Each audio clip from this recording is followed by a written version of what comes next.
ये क्वेश्चन मुझसे 2 दिन से कई बच्चे पूछ रहे हैं कि Divya Tanwar rank 105, why she did not get IAS as she is having 105th rank.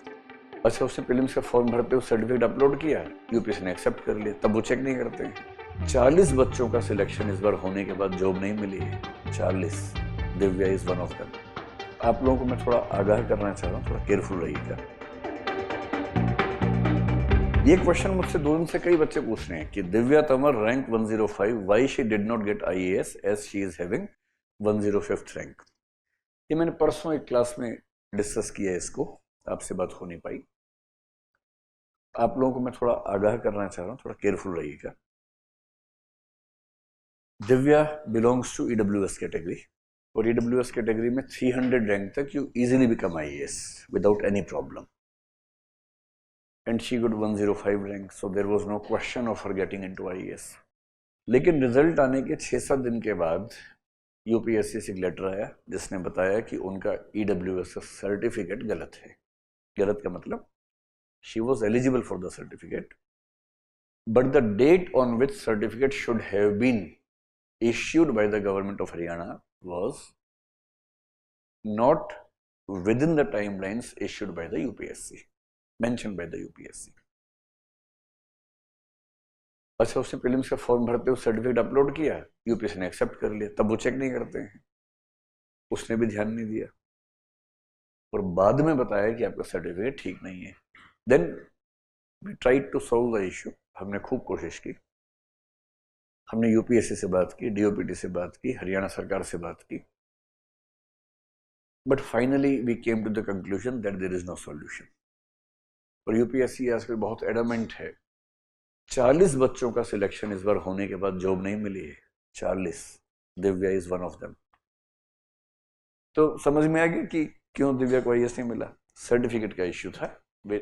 और एक बात और ध्यान रखनी है, मैंने जब किसी को बताया पहले बार बोला इतनी सी बात, हम बनवा देते सर्टिफिकेट, हम खुद ही बना के दे देते। तो ये सब नहीं करना है। There is system called NIC, national informatics centre. अब सिस्टम ये है, UPSC has declared that they will accept only computerised certificates, not the handmade certificates. और कंप्यूटराइज्ड सर्टिफिकेट जब बनता है, the entry happens in the network कि किस दिन बना है, कब प्रिंट आउट निकला है। You can not get a computerised certificate after the date of application. Even if you get, the date printed on the certificate will be later and that will not be accepted by the UPSC। इसलिए जिसके मन में आ रहा है कि मैं तो बनवा लूंगा, एसडीएम मेरे चाचा जी हैं, पापा भी होंगे तो भी नहीं बनवा पाएंगे, बनवा लेंगे, किसी काम का नहीं है वो।